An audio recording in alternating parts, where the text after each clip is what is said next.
The Mystery of Life. Part 1. The Mirror. Chapter 1. The Revelation of Change. If you got to tell the world one thing, then what wisdom would you leave with the entire population? And what if you got to ask God a question? Well, I would ask, how in the world do we get to heaven? Then we'd hope for a deep discussion and lots of praying. So of course, I'd ask if heaven is based upon religion or the result of our actions. Is the path to heaven a journey out of negativity when we're free from suffering? Or is heaven more like an intricate labyrinth? Surely heaven is a state of unity where we're free from separation, not held down by invisible lines called states, countries, and nations. So maybe the pathway to heaven is more like an awakening of an ancient revelation. So whatever you think heaven may be, and however you think we might get there, surely everyone is aware that no other place in the world can even compare. Christians say heaven is a place of eternal life filled with light, love, and happiness. It could even be a reward for our faith and good deeds on earth.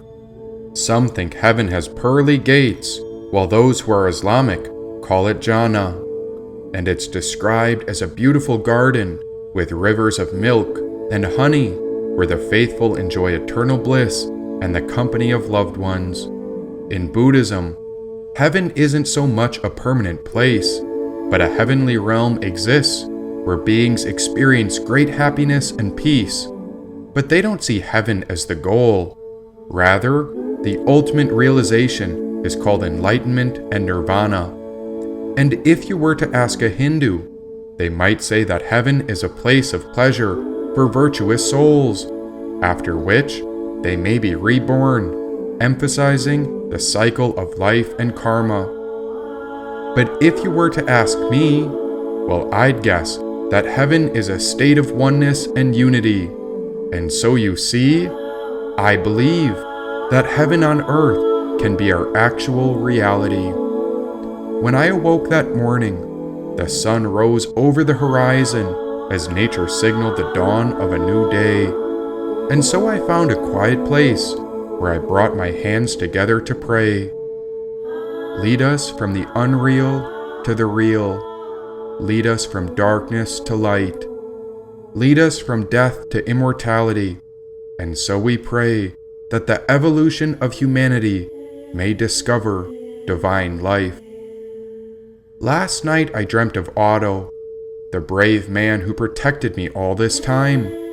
But ever since he left and hasn't come back, I spend my days wondering if he died. The dream started with a memory. It was from the last words I spoke to him. I could see myself telling him to go into the wilderness and not to return until he found our great awakening. And so I told him, find our bliss and discover the awakened nature. Listen to the earth, and above all, never forsake her, for she holds a great treasure. And this precious jewel is the awakened state of mind. Once you discover her truth, come back home and explain what you've come to find. Then I'll build a fortress around it, and you and I will protect it all our life. The stars in the universe will come to watch over us as long as we fight the good fight. In that dream, Otto revealed many signs, and so I understood where the journey had taken him. He rose to the peak of the Father's pyramid. Then he battled against a great dragon and was nearly killed by it. In this dream, there were few words spoken, but rather I saw symbols and signs. All the while, he held the flaming sword as scenes from many dreams came together and began to align. 4 great guardians came to fight alongside him, and he was led to a great throne. Riding upon a great white horse, Otto held the flaming sword and cut through the darkness when the morning star shone. Only a spiritual rider could make that crazy horse tame. Then I watched the wind take hold of the white horse's reins. Otto was moving forward, but there was an army of darkness on the horizon that seemed to be too great. This wickedness was fueled by anger, lies, greed, arrogance, ignorance, and hate. Then, without looking back, Otto rode upon the wind, raising his sword high. A moment later, he disappeared into that dark night. And the next vision from the dream revealed how his body was being buried in a coffin when I wondered if he had died. The armies were advancing around the world, and I prayed that Otto would rise. Right when I thought the entire world was going to end, I looked down at the coffin, and there I saw the light of a firefly. The spark of our soul would not cease, and his life continued in a sacred thread beyond death. There he rose out of the coffin into a new body where he continued on his quest. He entered a mystical mountain, and Kailash was a pyramid in disguise. This was a great labyrinth, and he kept true to his promise as he searched for the awakened state of mind. Nearing the peak of this pyramid, he faced the Lord of Death, who blocked the brass door around our heart.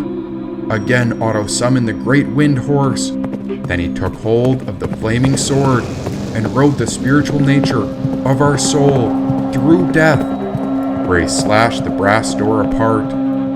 When the brass door broke open, I saw 10 goddesses emerge, and again the dream transformed. Otto was in a forest where he learned from an ancient teacher, and this sage was a great white buffalo with magical horns. Seeking the true nature of reality, the journey led Otto through 3 kingdoms. All the while, he was trying to save me, and so he called me his golden maiden. He found his way through the kingdom of the body, then through the kingdom of the mind, and he even went down through the 7 levels of the underworld to cage a dragon named Satan. And that's when him and I came together for the marriage feast in the kingdom of the divine. Only God could create a dream like that, and I believe God wanted Otto to show me something I couldn't quite see. Now I realize that we can't push away the world. We have to enter into life fully in order to become freed. This all happened in the dream. That's why I know I have to go out into the world and find him. I know God is real because God speaks to us from our intuition. Meanwhile, life on Earth was so dark, and Francis had gone back to the Father's pyramid to assist the community. Tensions were rising, and the citizens of the world were on the verge of starting a revolution and mutiny. Meanwhile, I remained faithful to the Mother's pyramid, and there was no other soul here except a black cat. Reflecting on that dream, I was still seated on my knees, where I'd prayed to the heavens, wondering if God was looking over our backs. I think the world used to believe in God, but I'm not sure if they still do. Because how do you explain what's happened to our world? Just look at all the trouble we've put the planet through. Now, if I were a boy, I'd find a way to fix it all in a second. If I were a boy, then maybe the people of Earth would listen. If only I were a man, then I'd have a chance of being elected in our governments. Oh, if I were a boy in today's world, then I'd repair the mess we've made and turn Earth into heaven. If I were a boy, I'd rule with an iron scepter. The never-ending greed would cease. Then we'd see Earth as a divine woman who must be honored. And if I were a boy, I'd rise up and defeat the armies of ignorance. Then all the wickedness would be no different than clay pots, and I'd smash every last one of them until all of them were useless. If I were a boy, I'd redeem all the souls who have been forsaken. Earth would be reimagined as a sacred garden, and in time, all souls would awaken. If only I were a boy. But why did God make me as a girl? Many men play the role of hero while trying to save the day. But then why is our world in shambles? Men have taken charge for ages, but it's obvious that something isn't working. The entire earth is ruled by men, but why don't they seek the heartfelt wisdom of women? Sitting under the giant tree, I waited beside the mother's pyramid made from ancient stones. And up till now, Otto, Jane, Levi, and Amokli all went off on their journeys, and I'm the last one left all alone. And I suppose, if I were a boy, then I would have tried to save the day too. But now that I'm the last one left, well, what's a girl like me to do? Oh, if I were a boy, then my mother would have given me a different name at birth, but she called me Manuka, which means the highest point on our good earth. Now it seems life on earth is anything but that, and the morals of man are possessed. Humanity has been overtaken by greed, anger, and envy. Yet in my heart, I've always believed that all of us, even the men, were only trying to do our very best. But I've been waiting on change forever, and not even Otto came back. God may have not made me into a boy, but in time, a girl's gotta realize, a girl's gotta act. It started with Amokli, and more than ever, I wish I could speak to him. He may have been the bravest of us all, since he was willing to put on a mask and disguise himself as one of them. He took up the role of an extractor. Then he released Otto and I from the father's wicked pyramid. And beyond Amokli, I'm always curious what happened to Jane, said the black cat beside me. The black cat wrapped its tail around my arm, and that's when I wondered about Levi. Now the wind picked up speed and swept over my shoulders, because in my heart, I prayed that Levi was still alive. After Amokli released us, Otto and I fled into the forest, where we found the ruins of the second pyramid. No one knew its history, but I'm certain it belonged to the Great Mother of the universe. But how should we make sense of this ancient structure? Was it a home, a temple, or a shrine? Well, whatever the case, I believe with all my heart that it's a home for the divine. In my heart, I felt a sense of resounding power. But why couldn't I move from this familiar place? I've been waiting for Otto to come back for what feels like ages.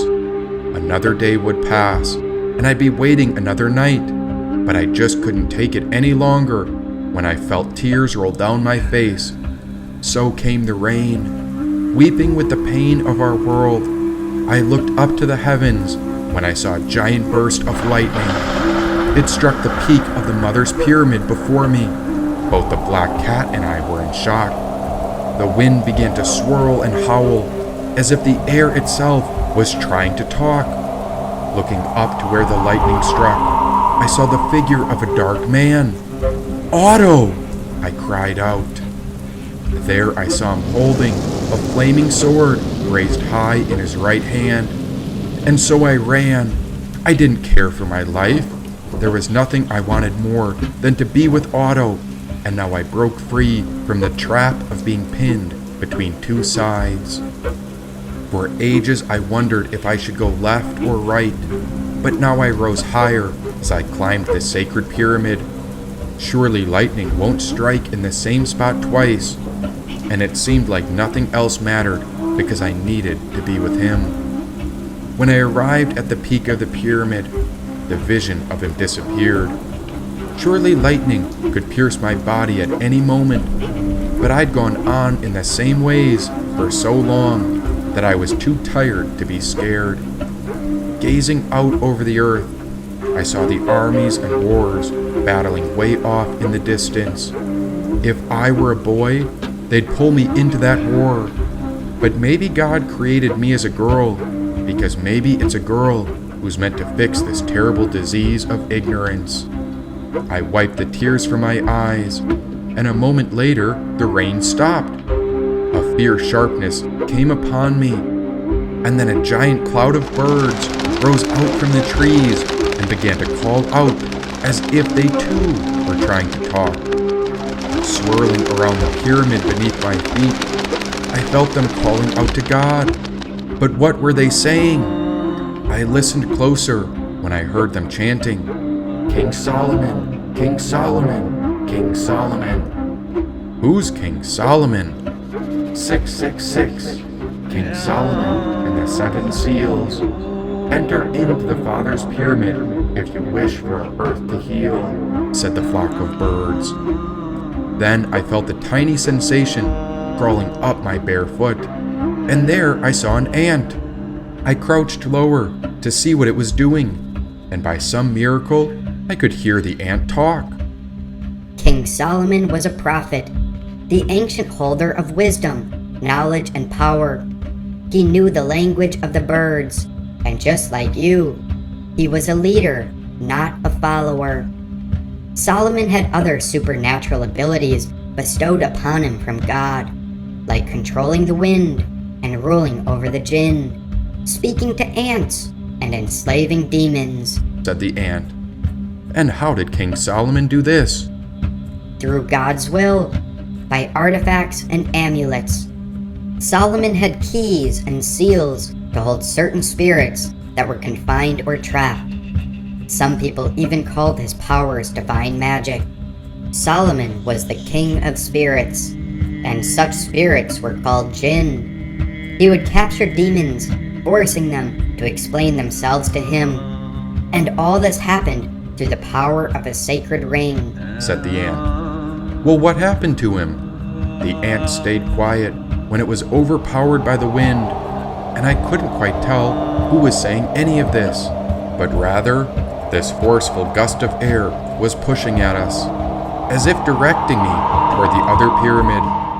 As I stood atop the mother's pyramid, the father's pyramid, which was ruled heavily by an army of man, it was a day's walk from here, but why would a sane person take such a journey over to the father's pyramid?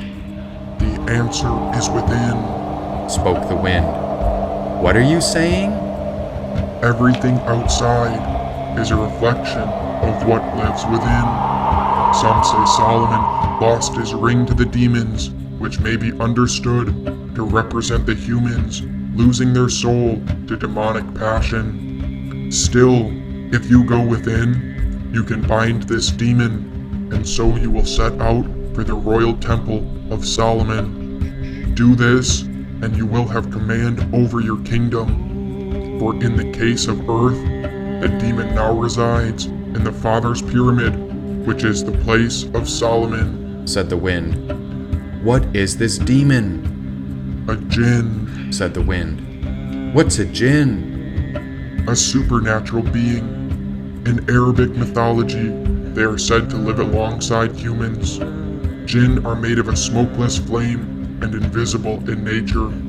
They can take on different shapes, including forms of humans or animals, and jinn are said to have extraordinary powers. Jinn are ambivalent, capable of both good and evil, and are said to live in caves, graveyards, deserted places, or darkness. The word jinn comes from Arabic, which means to hide or to adapt. Prophet Muhammad and his companions used invocations to expel jinn, often using the name of Allah. You can think of jinn like a genie, and they were thought to have inspired soothsayers and poets, said the wind. What should I make of this wind? I wondered. You say that if you were a boy, you'd rule with an iron scepter. Why not lead us as a girl? After all, the earth needs someone to unite our true nature, said the wind. But how? You'll do it now. Just as the wind passes, the world's wealth and rulers pass on too. Enter into the Father's pyramid, then from there, our intuition will guide you, said the wind. You want me to go back into the Father's temple? The place that is overrun by wickedness and evil? The last time I went there, they made me reach into a bag of drugs before they threw me into a party. Then from there, My life was subjected into a terrible upheaval. So why should I listen to you? Do not be afraid. We do all our actions for the sake of our soul's retrieval. Although men hold power and control of the physical world, it is women who look after the spiritual. The human spirit has been controlled by a demon, and so this is the way our earth can heal. In order to find Solomon's temple, you must go within the Father's pyramid, and through that, you must open the seventh seal, said the wind. I looked at the birds, then to the ants, who were all looking back at me. And so I no longer wish to be a boy. But what if I'm exactly where I'm meant to be? Yes, that's it. Embrace the mystery, said the wind. Obeying the wind, I took the journey down from the Mother's temple. Walking across the land, there was chaos surrounding the Father's pyramid. Here were the ways of capitalism, which promoted the sale of goods, while people bartered and traded. As I slid between the masses of citizens and soldiers, the wind led me to the gateway of this labyrinth. Long ago, I arrived in the same spot with Amokli, Levi, Jane, and Otto. But this time, there was not a psychopomp to guide us. Here I stood alone, but then I found Francis. Francis, what has happened? Has everyone gone mad? We must remember our faith, said Francis the Great. But what is the right way? All religions are paths to reach God. They are, to make a comparison, like different languages, different dialects to get us there. And God is a God for everyone. If you start saying, my religion is more important than yours, mine is true and yours isn't, where will this lead us? There is only one God, and each of us has a language to arrive at God. Some are Sikh, Muslim, Hindu, Christian. They are all different ways to find God, said Francis. The way was forward, and in front of me was the Father's pyramid. There was a line of people inside, and I found a guard at the entrance. Pick your poison, said the guard. He held up a velvet bag, and this seemed like deja vu. I'd been led into a very similar situation the last time I was here, and so I was familiar with how much chaos could ensue. Reaching into the bag, I felt an assortment of drugs, capsules, and pill bottles. Now if I were a boy, they may not let me in if I refuse, but I didn't even have to wait in line because I was a beautiful girl. Once the guard caught my eyes, I locked onto his gaze for more than a moment. I have reason to believe that a woman's gaze can be more powerful than sex, and I've come to learn that the eyes my mother gave me are extremely potent. As my hand sifted through the velvet bag of drugs, I felt the guard's eyes begin to fantasize. I stopped when I felt something divine. Revealing this item in the open, I looked at my hand where my own reflection appeared. Now the guard replied, A compact mirror? How did that get in here? He motioned for me to pick an actual drug from his bag, but instead I put my arm upon his shoulder and pulled him close with a gentle tug. He leaned in until my lips were beside his ear. Then I whispered, Love is the drug. His mind was flooded by desires, and I wondered if anyone could see beyond the veil of the material illusion. As he gazed into my eyes, I felt his heart racing. Will you look for me again if I let you go in? Said the armed guard. Now if I were a boy, they would have made me follow the rules, but because I'm a girl, I nodded at the guard because I know a secret or two. It felt like years ago when I entered into the mystical pyramid, but it seemed as if the divine power was gone. All that was left was sandstone, as if to symbolize how far our society had gone wrong. Upon entering the pyramid, I was led into an extravagant party. Yet everyone was caught by the drugs of self-deception, and whatever drug they were forced to take upon entering was spreading through their system, and everyone here was trapped in a sort of illusion. But I was not better or worse than them, for I too was trapped in the same labyrinth as everyone else here. Yet there was one main difference. I was waking up to see beyond the dream, as I was curious to see how things really were. At the peak of her journey, a Toltec warrior clears her mind of beliefs, domestications, and attachments, marking the end of a war within herself for personal freedom. Surrounding her is an infinite number of possibilities. Each one is a choice that leads in a unique direction, said a voice I recognized. A Mowgli? I wondered. And so I waited, because this voice came from my own intuition. A Mowgli spirit seemed to be a guardian of this ancient pyramid, but would he speak again? And so I listened. Look at these people, dreaming the dream of individual perceptions. They each live as if they are the center of the universe, as their mind tries to navigate their own projections. Living in this individual dream, each person chases their wants and desires. At the same time, they resist things which make them feel uptight, and so these projections rule our worlds. But what happens when we are open to our soul's deepest potential? When we open to what is within all of us, we are open to the greater vision of existence. This is what God has created for us to discover. And when we embrace this, we discover a spiritual renaissance. Until then, the people of the material world are caught in an illusion, as they are engaged in their own selfish projections, chasing their desires and wants. When will we discover that our highest calling comes not from the voice of the mind, but from the heart of our intuition, said the voice of a Mowgli.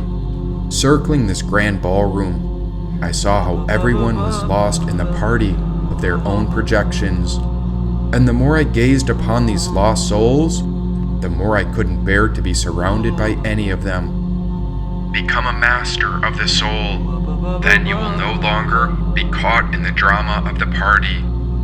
Soon you will be able to move more freely, as we are on the path to be liberated from the chains of attachment.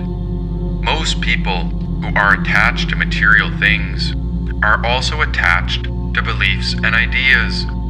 They spin in this dream of illusions, and they are suffering again and again because they have lost the ability to detach from it. They have given up discovering who we really are in exchange for who they are trying to be.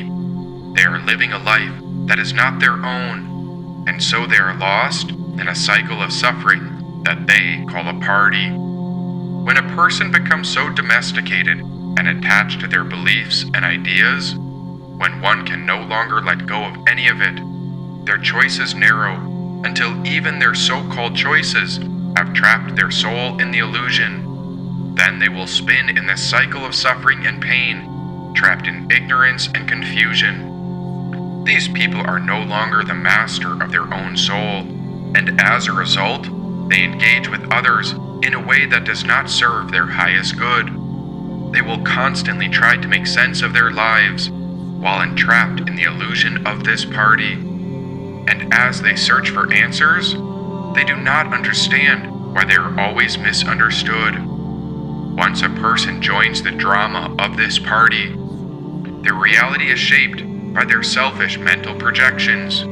They will spin in circles, chasing more pleasure, more fame, more money, but their truest purpose evades them. Such a party is full of tricks to lure you back into the drama of existence. But falling into such an illusion can leave a soul trapped. But lucky for us, the mirror in your hand is a secret map, said the voice of a Mowgli. How do you figure that? Peeking into the mirror, I saw a reflection of one of my eyes. There within my own body, I caught a glimpse of the true spirit of life. Gazing up at the party, the room was filled with all kinds of unique individuals, and they seemed to be lost in their own separate illusion, as if they were each fixed to a different set of channels. One woman was gossiping about her man, and the way her hair and nails were perfected, I saw she was tuned in to the channel of drama. Scanning the room, I saw a laid-back guy with sunglasses, smiling large. He was tuned into a sort of Twilight Zone channel as he puffed on marijuana. Across the room from him, a man was scolding his partner at this party, and I could feel the vibration emitting from him as he was tuned into the channel of anger and fury. The woman he yelled at was weeping, and she was on the channel of sadness and pity.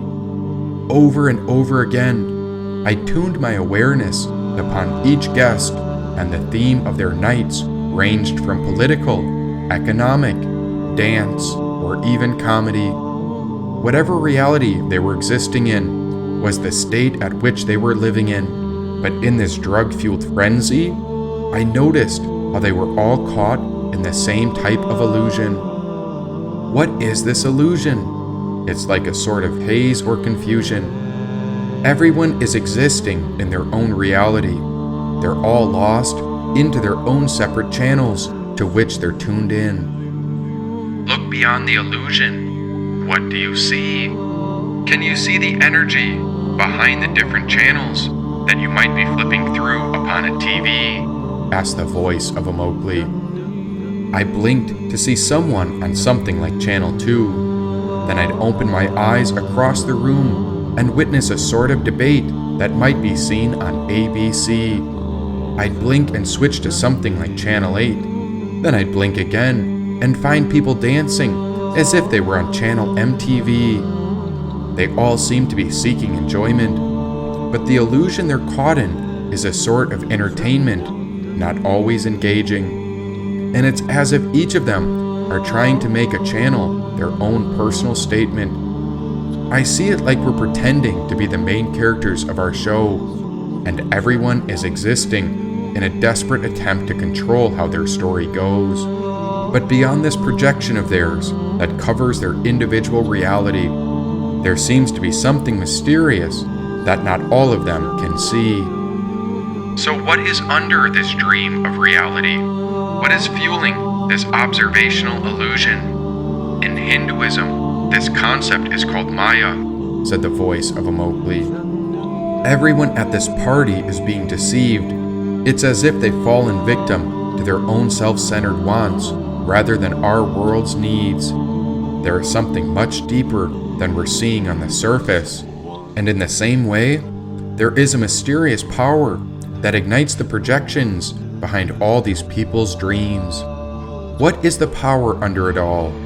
What is it that energizes this grand play? There is a deep source within all of us.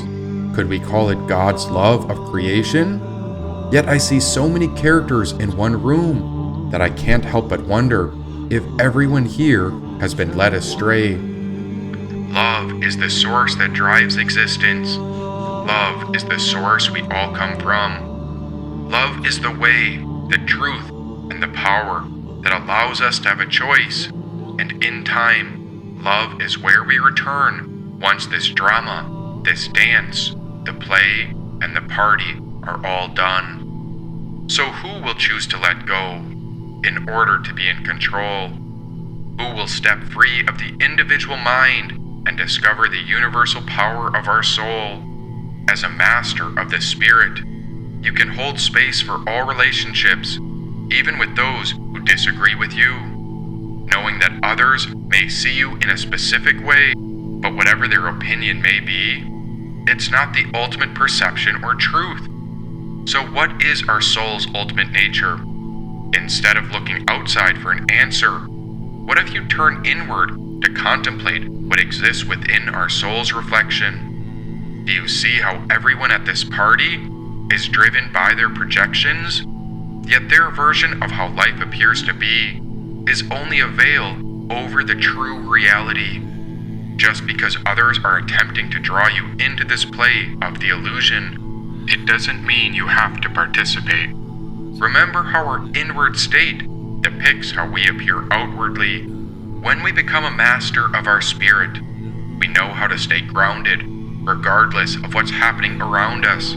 We can develop awareness to realize when we act in ways that are feeding our egos. All these people are consumed in the drama, the debate, or the comedy. Look at how they all believe they themselves to be the center of the world. But what is the truth of our reality? In this party, they are lost in their own ego. Oh, how they've forgotten how it's all a dance or like a great play.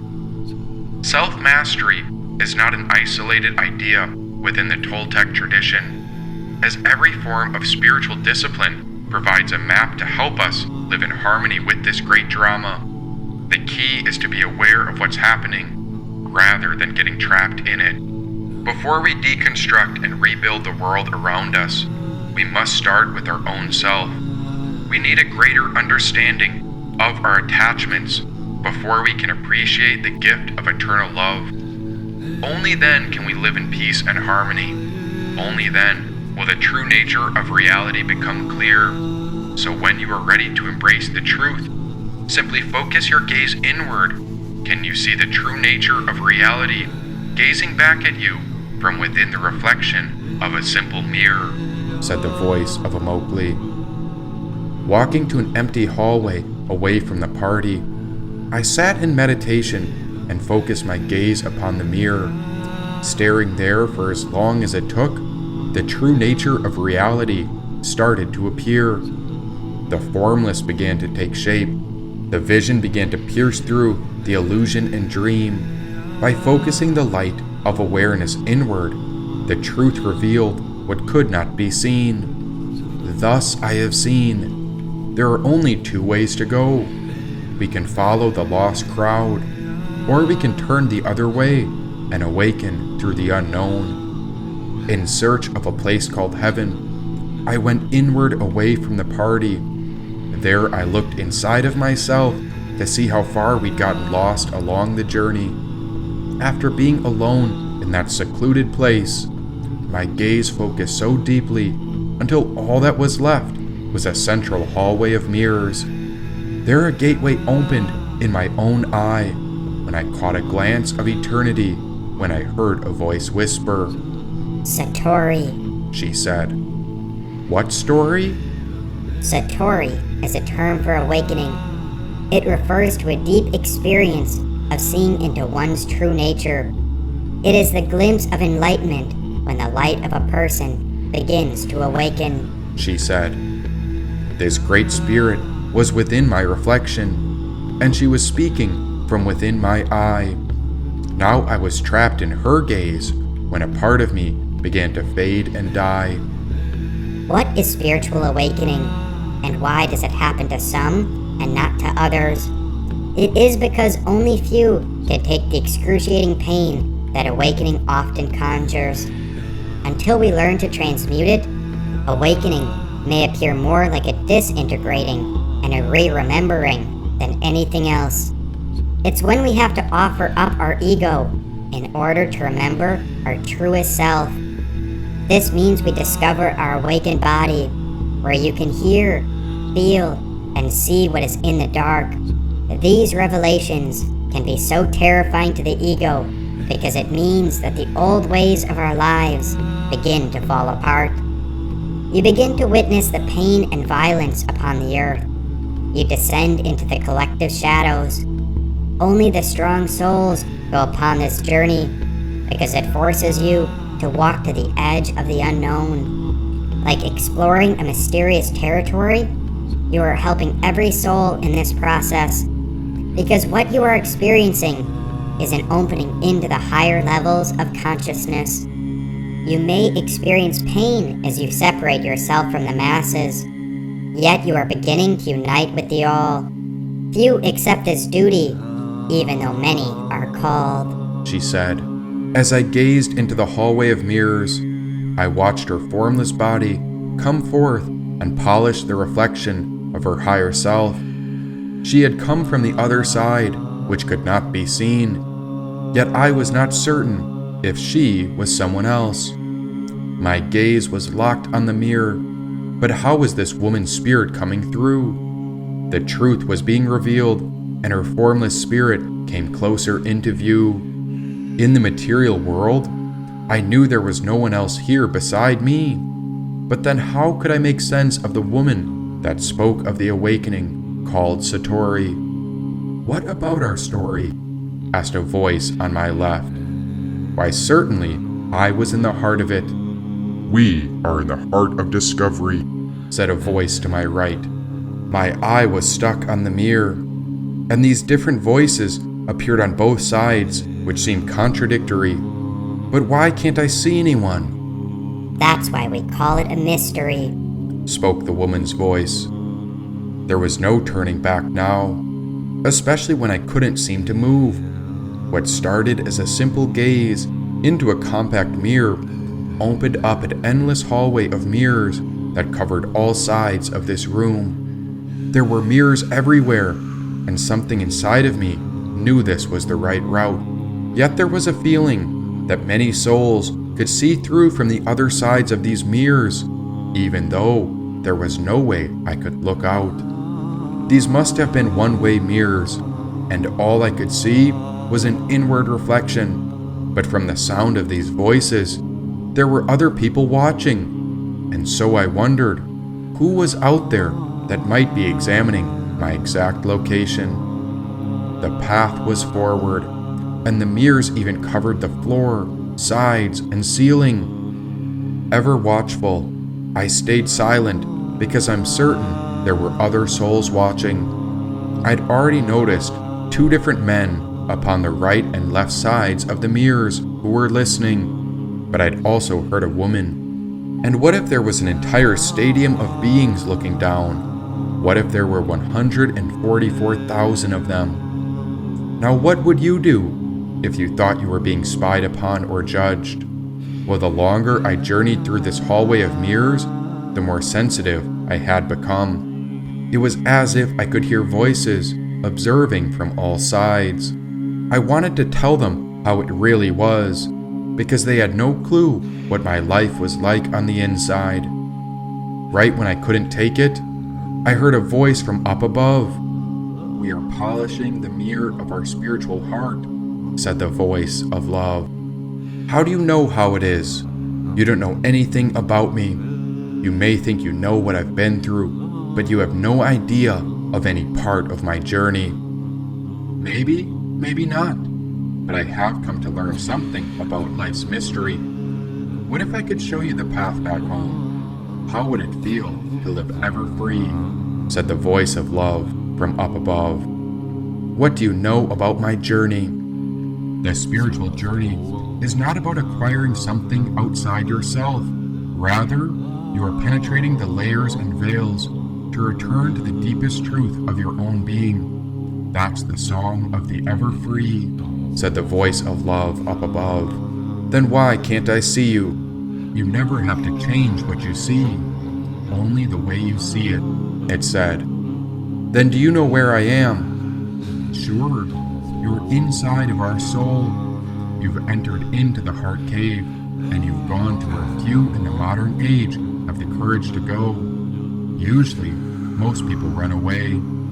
But of course, the physical body exists in time, but the spirit is timeless, and the psyche is a creature complex which is compelled by the laws of man to associate itself through the body, but our spirit is quite amphibious.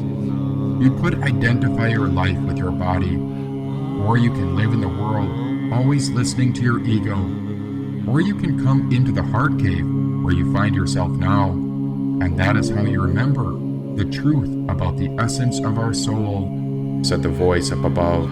Then if you're watching me, how many spirits are there?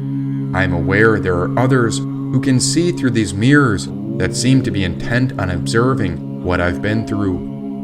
Satsang is a community of truth seekers. It is a group of people with shared awareness that understand the spiritual dimension to the universe, said the voice above. Then what's the point of this journey?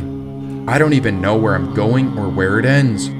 If you know the way I'm supposed to go, then what do you recommend? The journey of consciousness is about arriving at a balance in life where you are open to the mystery of it all, he said. But all I see is mirrors that go on endlessly down this hall. I feel like I've been walking in a dream, but still I can't seem to find the way. Do you know how long I've been walking this path? Imagine life like a week, and so we've come to the 7th day. And right when the voice said it, I saw something glimmering at what appeared to be the end of this mirror-filled hallway. There was a tiny room. Again, there were mirrors on all sides, and so I saw there was only a single object that loomed. It was a giant brass horn. What do I do? Love all, serve all, remember God, and of course, tell the truth, said the voice from up above.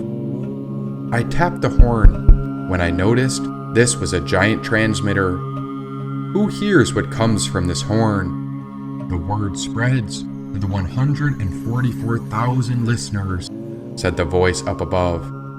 But what should I say? Where would I even start? Tell them what you found. Proclaim the song of the ever-free that lives within the heart, said the voice above. Resting in silence for some time, only my reflection upon the mirror stared back. That's when I realized what I hadn't been seeing, and this breakthrough was miraculous. There upon the right, I saw a reflection of my most virtuous and noble side, and as I gazed in the mirror on the left, this reflection of me was covered in ashes, as if I had been burnt alive or died. Here my hair was mangled, and I wore many beads around my neck and limbs. I pushed my hair away from my forehead, and there I saw a third eye gazing out from within. Terrified and stunned by this reflection, what was the point of these two opposite perspectives? Then I gazed up to that voice of love, and there I saw the highest version of me reflected. Now I didn't dare look down, because I know there was another mirror. And so I spoke into the horn as my voice reverberated through. To anyone listening to this story, I've come to speak about the beauty after we die.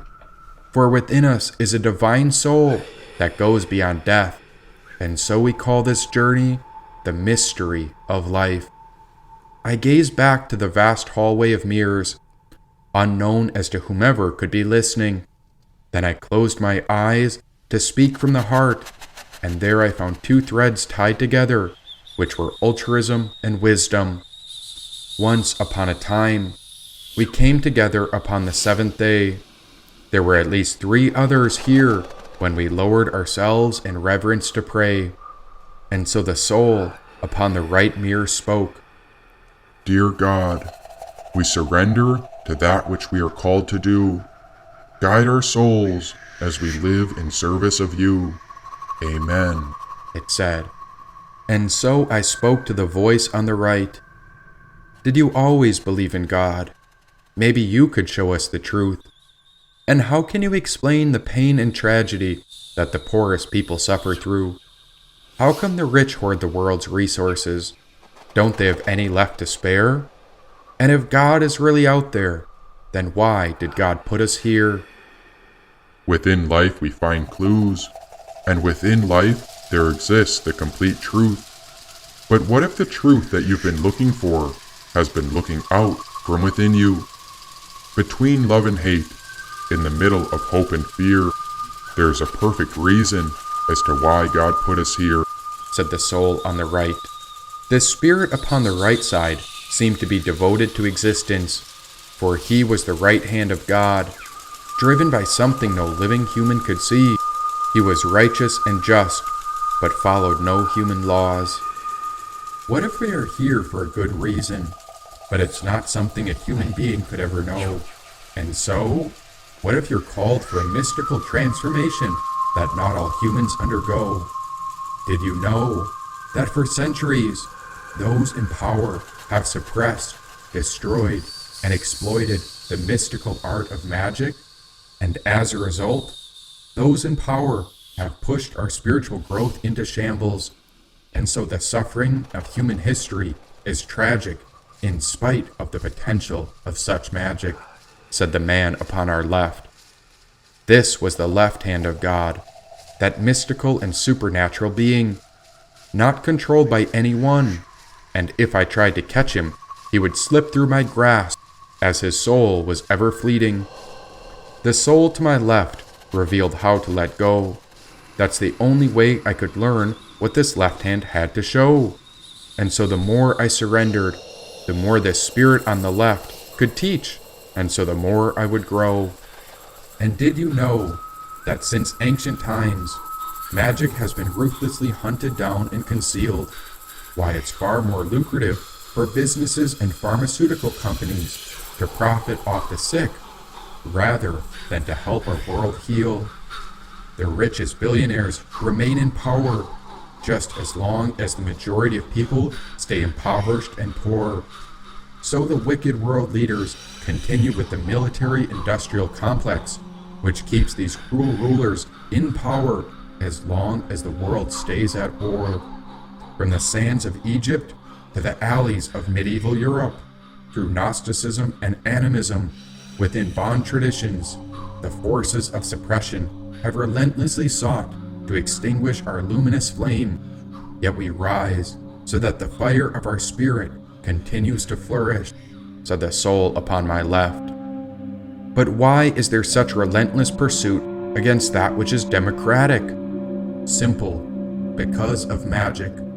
With its hidden knowledge and unpredictable nature, such uncertainty poses a threat to the established order. By keeping us disconnected from our magical potential, the ego remains in control, manipulating our very reality for its own gain in the pursuit of worldly power. Now, as for me, I prefer chaos. It's how the stars were made after all. And for those who seek unquestionable order, well, they can become like Hitler, and so our society is lost as we devolve lower. Eventually that throws us back into chaos, which is the natural rhythm which the men of the world so desperately oppose. But take a glance at any flower. Why, it's through the chaos of the universe that life finds a way to grow. And so, there's a great lesson to behold. If we can trust in the universe, then the brilliance of God's totality is what we come to know, said the left hand of God.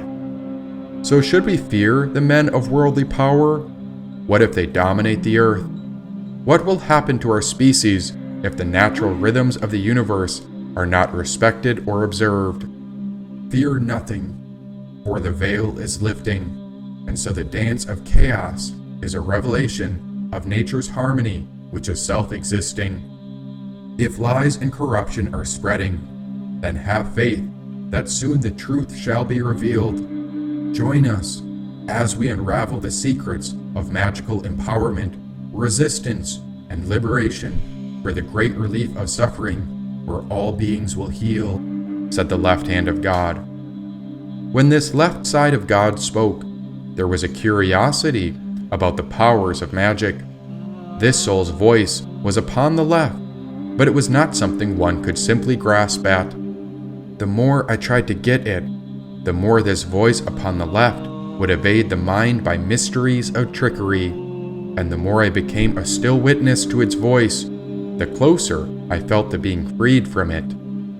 But how is any of this fair? Won't life flourish if all of us come to share? But as I come to God in prayer, does God even care? Meanwhile, the masses are unaware, and so much of the world is suffering in despair. Someone ought to rise up and help our world. Then who dare? She said.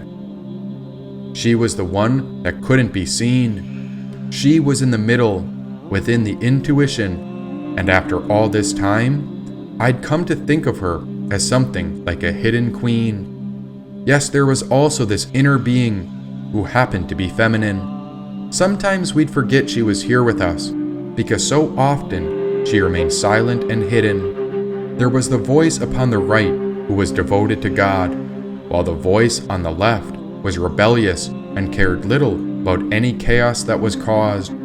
But this woman seemed to be within it all. Why, she was secretive, stealthy, and calm. How could anyone truly understand her motive?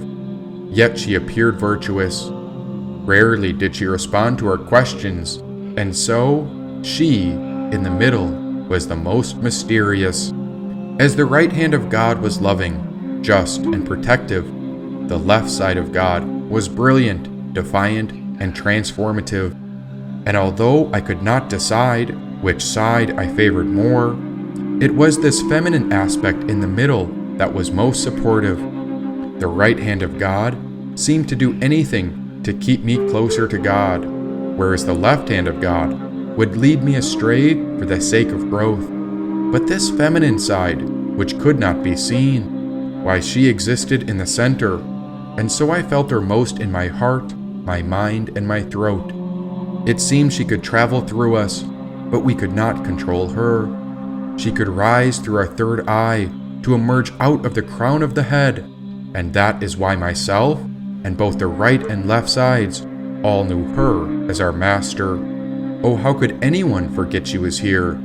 Yet we always did. She would wait and listen, but how come she always hid? The left side was careful, whereas the right turned to observe. All of us came together in stillness when she spoke again. Before you know it, you'll be sitting on top of the world, said this most mysterious middle girl. Whenever she spoke, all of us would listen, for even though I sought the wisdom from the right and left hands of God, it was this woman who was the essence of mystery and wisdom. I called her Sophia, because it was the name that the right hand of God had given her. All we could decide was that she was the most mysterious expression of the entire universe. Dearest Sophia, may I have a word with you? Why does the mystery in life remain hidden when all living beings seek your truth? And why does man gaze into the past as we grow into a new future? Yet when we dig into the past, we find ancient treasures, temples, and ruins to be reclaimed. But then why do the same cycles of suffering and pain remain unchanged? And why is it so hard to be content in this present moment? Often our modern world finds it so difficult to be at ease, yet our ancient wisdom teachings reveal great miracles from various religions, who all found the tranquility and peace that we seek. So where are we caught, and how can we make sense of life's great mystery? She was silent. Then our awareness started to grow. Or maybe we should wonder, what is it that our world is trying to show? Asked the right hand of God.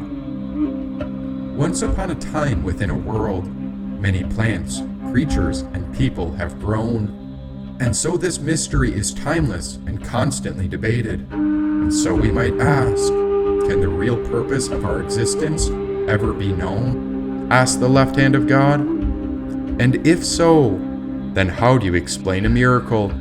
And who is God? Is it a he or a she? And is it a real living thing? Or is God something elusive and mythical from above? If God is real, then God need not wait for mysteries to be revealed. And if God is all-powerful, then why aren't the sick and wicked people healed? I wondered. We as souls are curious. We always want the mystery to be solved. We looked at Jesus, Muhammad, Buddha, Krishna, and all the other great prophets, sages, and saints, but still the mysterious world continues to revolve. All the while, the forests, waters, air, and earth are keen to listen as the animals continue to roam, survive, and observe. But in time, maybe there are answers within human history that prove why it is mankind who has grown to become the most absurd. Humans are a group that has grown exponentially. The species has gone on to conjure both wonders and atrocities. Civilizations rise then fall, and it's hard to know if we've learned from our mistakes as humans go on to build new cities. Humans are determined to go forth. but only the world's winners seem to write the history.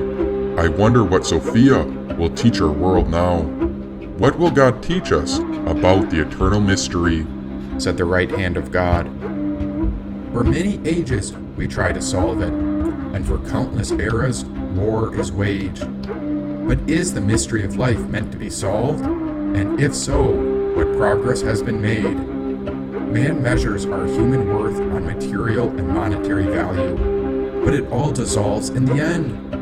Imagine if we came back in 1,000 years from now. We'd find someone else running our businesses, driving different vehicles, and living on our properties after we are dead. And when it comes to war, aren't both sides fighting for freedom, for peace and relief? It seems we fight to protect land and our families, but only because we're following a certain set of beliefs. In turn, humans bomb and ruin the land. They shoot their fellow woman and man. And nearly every human war has a connection back to some religion where the victor claims that each battle was part of a divine plan, said the left hand of God. So then is war a reflection of the beliefs within our minds? We then are trying to solve that which is within us, which manipulates an external force.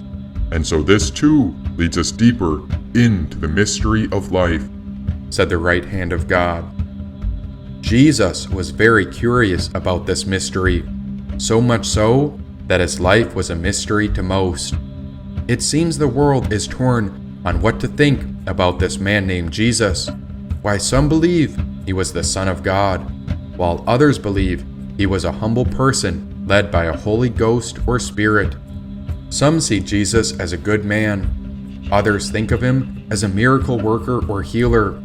Some swear by the New Testament as they recall lessons from his 12 apostles. Whatever man and woman believes is based upon how we perceive our ancient history. And because we will never know exactly everything that has come to pass, we can only figure that Jesus' path is part of the divine mystery.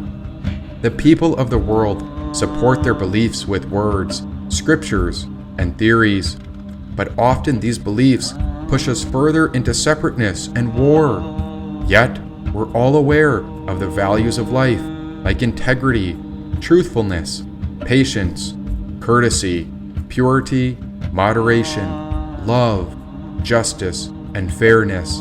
And so we must ask ourselves, then what are we fighting for when wars go on endlessly in our history? When we look to any of the great teachers, saints, or sages, was there any one of them that was an advocate for war?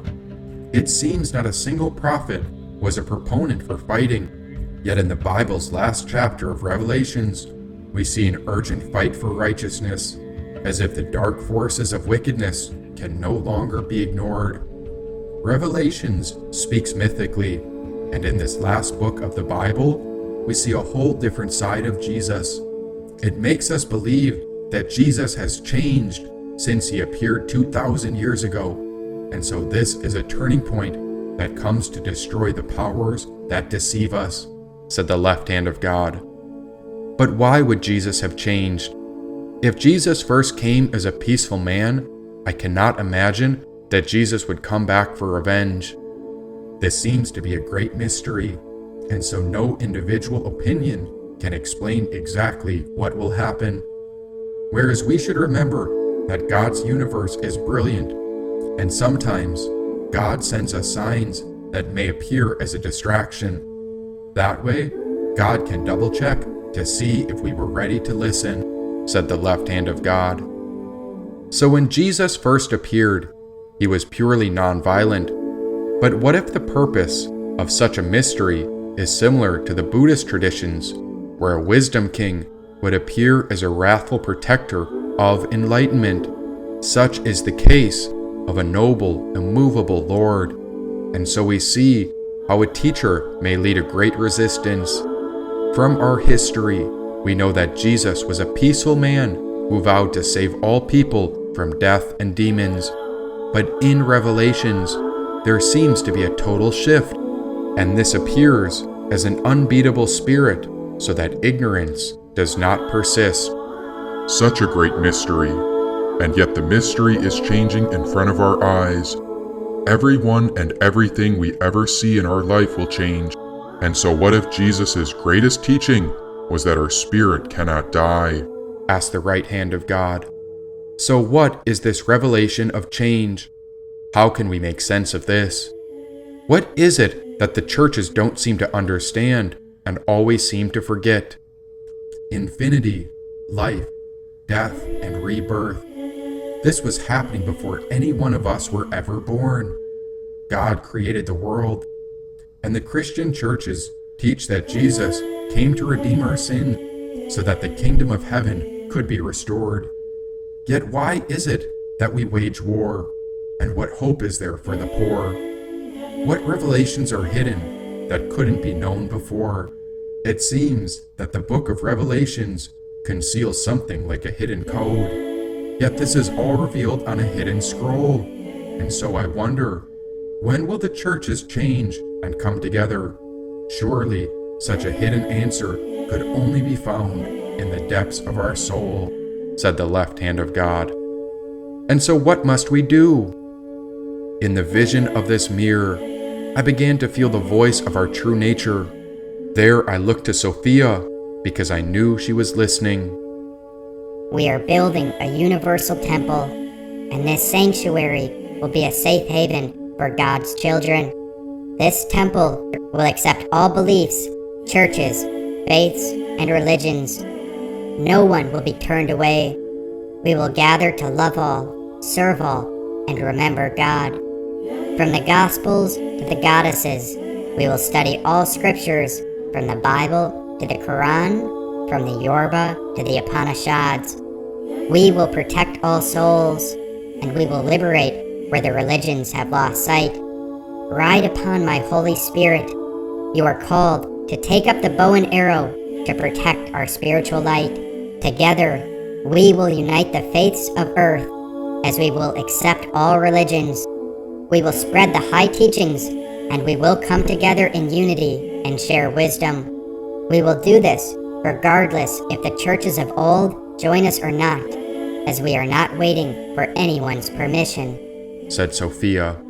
In the reflection of the mirror, I watched our soul take hold of a bow and arrow, and for a moment, I wondered if we were heading into battle. Not quite. We are giving birth to the greatest community ever assembled, she said.